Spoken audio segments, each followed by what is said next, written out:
When you look at our field of infection and hepatology and look at the drugs that we have, the HIV drugs and the HCV drugs, what a success story it's been.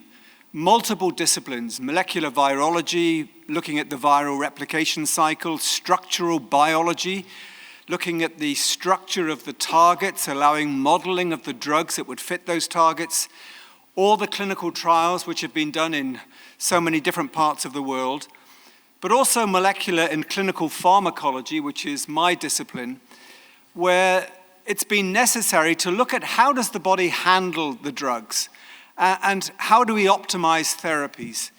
And that includes the topic of drug-drug interactions because that is something that is necessary to optimize therapies, to understand drug-drug interactions. During drug development, what happens is that we try to learn preclinically about a new drug, how it is going to be handled by the body, how it's going to be metabolized in the body. And so we try to learn about its metabolism and how it gets into the body, how it gets into organs and cells. And then to ask, is this drug an inhibitor or an inducer of other drugs? And we can learn a lot preclinically. Then go to healthy volunteers and target specific drug interaction studies to try to learn about the magnitude of a drug interaction which may have been hinted from the preclinical data. Does a drug interaction give us the magnitude of an effect which is going to be problematic in patients? How will we monitor and manage that? And then from healthy volunteers, of course, you go to patients. Most patient drug interaction studies are done post-licensing. You may get some evidence during clinical trials from random sampling, but most drug interaction studies in patients will be done post-licensing. And we've already seen from Professor Protease that in HCV, for example, there's likely to be differences in the pharmacokinetics at different stages of fibrosis, with altered expression and function of enzymes. And so we have to ask the question then, can we automatically assume that a study in a healthy volunteer is going to be exactly the same as in a patient population? So my question, which you don't need to answer, you can answer it to yourself, is when you think about drug interactions, do you think this is straightforward to manage? Is it something you worry about? Is it something you try not even to think about? Or do you say, that's for my pharmacist, my nurse, or someone else to worry about? So I'm not sure exactly what your answer to that question is, but I'm sure there are different answers to the question. We started to try to help our own hospital understand drug interactions some 15, 16 years ago by producing these little cards. And we thought for HIV, that would be from the protease inhibitor area, it would be helpful just for our hospital. Actually, what happened from our hospital was that it moved to a website for HIV, and the website then went to apps which are free, the Apple downloads, the iPad, iPhone, and Android. So all of those appliances are free to download from the App Store or the Android store. But in understanding drug interactions, and this is for HIV, you have to think of your HIV drug, and you have to think of your co-med. And the question then is, if there's a drug interaction, which way is it? Is it the HIV drug that's causing the drug interaction? It's the perpetrator of the drug interaction? Or is it the other way around, that the co-med is causing the problem with the HIV drug? So you have this term of perpetrator and victim for drug-drug interactions. And over the years, and we've got a lot of experience, and many people have got experience, we've built our understanding for antiretrovirals, for anti-HIV drugs. That clearly there are some HIV drugs that have got the higher potential for a drug interaction.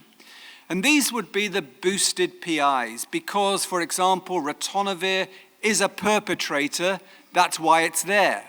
And so it's going to cause some drug interactions, we know that.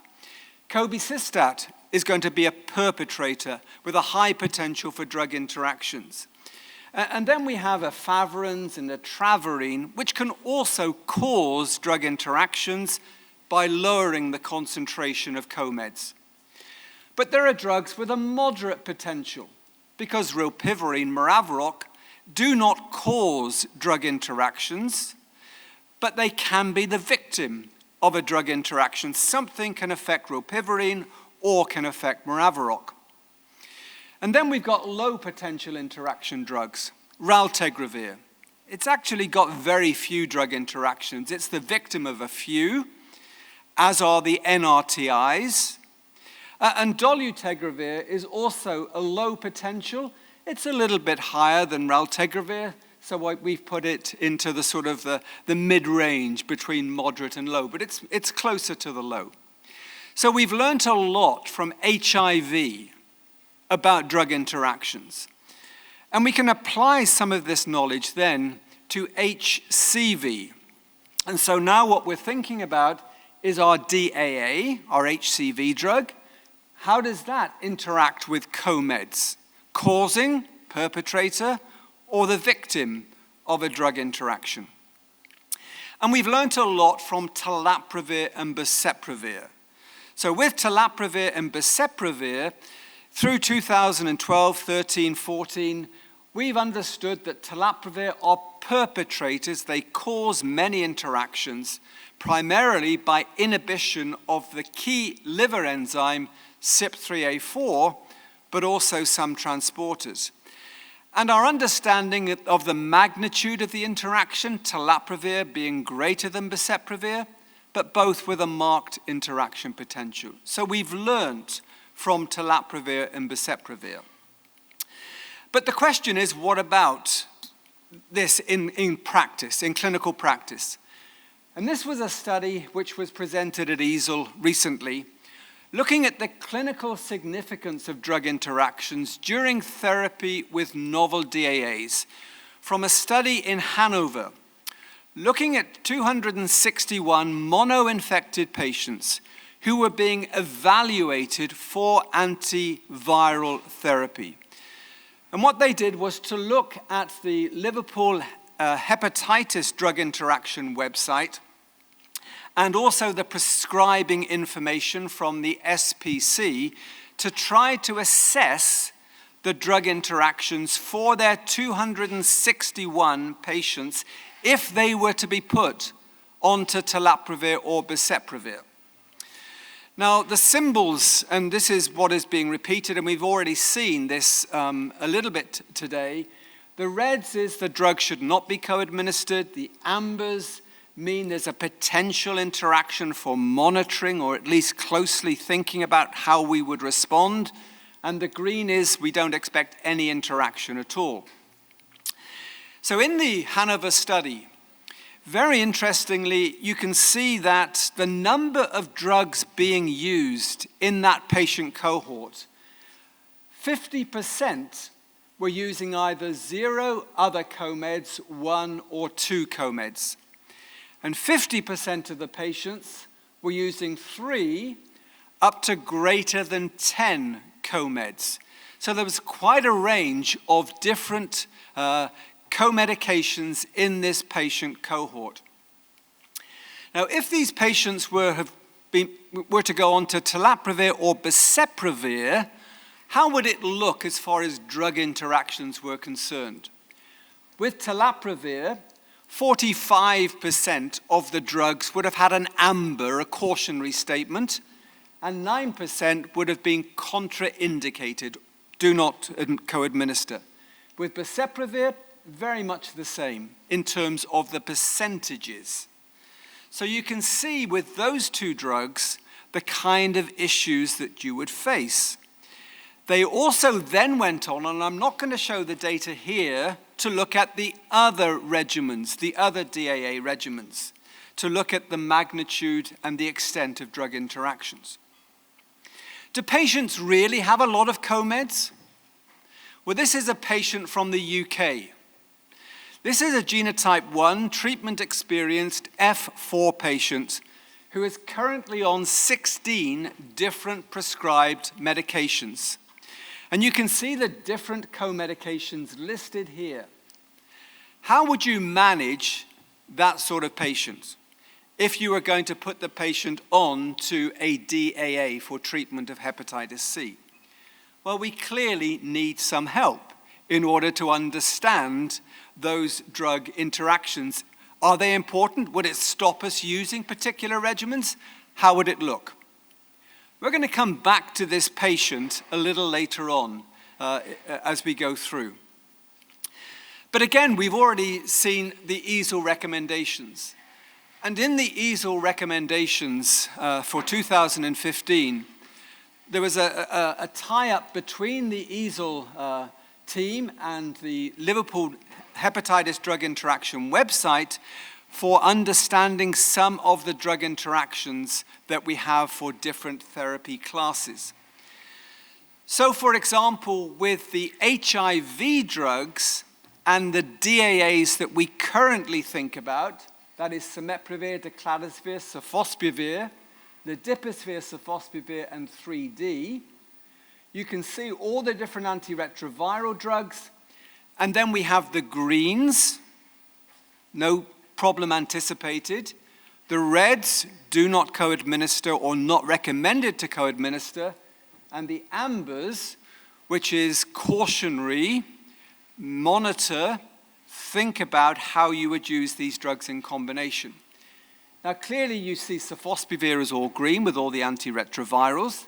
Simeprevir has a number of reds, 3D has a number of reds, and there are some ambers.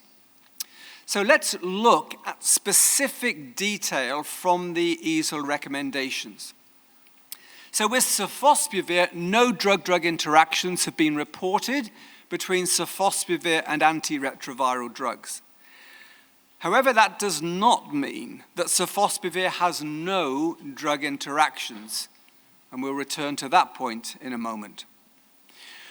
With Simeprevir Ledipasvir, the recommendation was that the fixed-dose combination of Simeprevir Ledipasvir can be used with all antiretrovirals. However, there's a cautionary statement around boosted protease inhibitors and Elvitegravir cobicistat, cautionary as far as frequent renal monitoring is concerned. Now, what is the issue about those boosted protease inhibitors? This is shown in a study looking at pharmacokinetics of Ledipasvir, Simeprevir, and boosted Darunavir and boosted Darunavir. And the issue that has been shown is an increase in tenofovir exposure. So here we see the increase in tenofovir exposure in a boosted Darunavir regimen with Ledipasvir, Simeprevir, and here the increase in tenofovir in a boosted Darunavir regimen. But bearing in mind that tenofovir is already increased, if you have a boosted protease inhibitor plus FDC tenofovir, then that increase has to be added to the baseline increase of 30%, which we tend to see with a boosted PI anyway. So these increases in tenofovir are in the region of 70 or 80 or more % above what would be regarded for an NNRTI regimen such as efavirenz. So the question then is, what is the implication and which patients would we be concerned about an increase in tenofovir? So we need to understand the implications of that increase in tenofovir exposure with Ledipasvir, Simeprevir, and a boosted PI. The recommendations as far as Simeprevir are concerned is that the use of cobicistat-based regimens, efavirenz, atravir, nevirapine, ritonavir, and any HIV protease inhibitor boosted or not by ritonavir is not recommended with Simeprevir.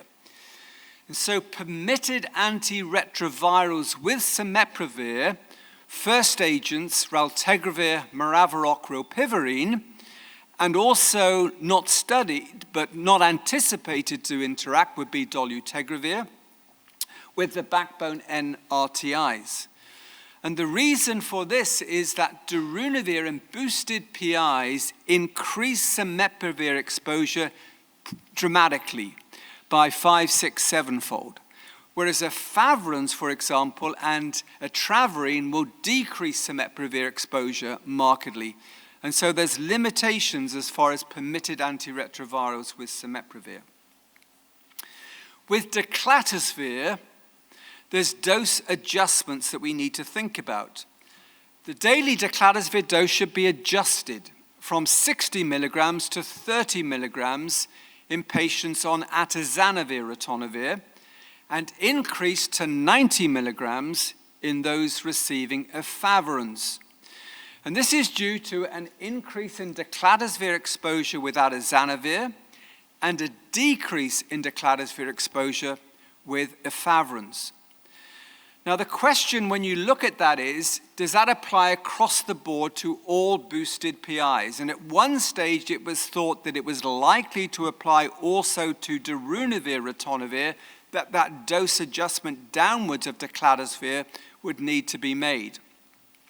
But a study which was reported recently looked at the pharmacokinetics and looked at the effect of Darunavir and Lopinavir on Declatovir PK.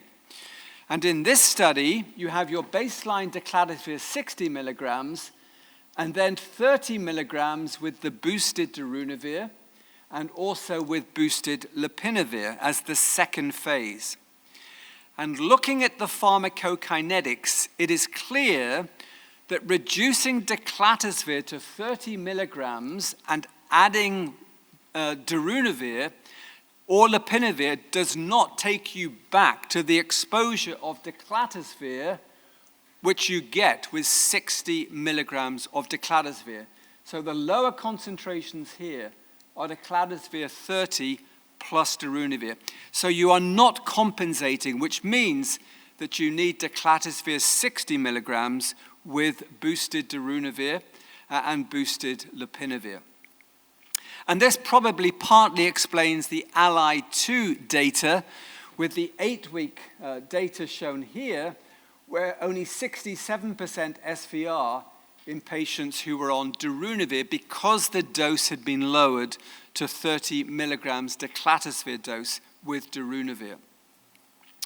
And then on Bidosvir, ritonavir boosted Telaprevir and Boceprevir should not be used with efavirenz, etravirine, nevirapine, rilpivirine, used cautiously with ECG monitoring. And atazanavir and Darunavir, because you've already got ritonavir, should be taken without ritonavir. And you would not use elvitegravir cobicistat because of the additional boost. And so there are some complications around this. And if you look at the data of the recommendations with the AbbVie 3 DAA regimen and the HIV drugs, there's no dose adjustments for nucleosides, no dose adjustments for integrase inhibitors. Elvitegravir would not be used because of the additional boost with the AbbVie 3D. And then we have atazanavir, Darunavir, and Lopinavir. And the 2 points that I want to just highlight is that here it states, and this was presented recently at the HIV Hepatitis Clinical Pharmacology meeting in Washington, no dose adjustment required with Darunavir. And notice here also the difference between the EU and the USPI.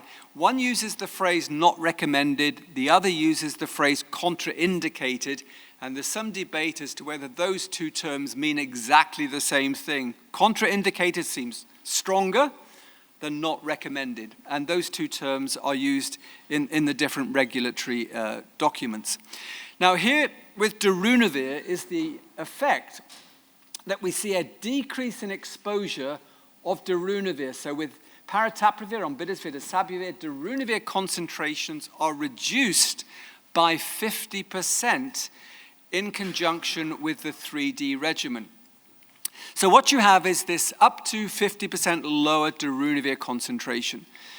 Now, our colleagues at AbbVie said this is unlikely to negatively impact HIV treatment efficacy in the maintenance of plasma HIV suppression, patients who are stable on a Darunavir-based antiretroviral regimen during treatment with 3D. However, the USPI says co-administration would not be recommended, and the EU SPC says Darunavir once daily, administered at the same time as 3D, can be used in the absence of extensive PI resistance. So there are some differences, nuances between the recommendations that are being given, and this is one of the interactions that does cause some concern because patients are often on their last regimen when they're using Darunavir. And finally, this is the Boceprevir-Elbasvir data, which will be coming down the line, showing the interactions.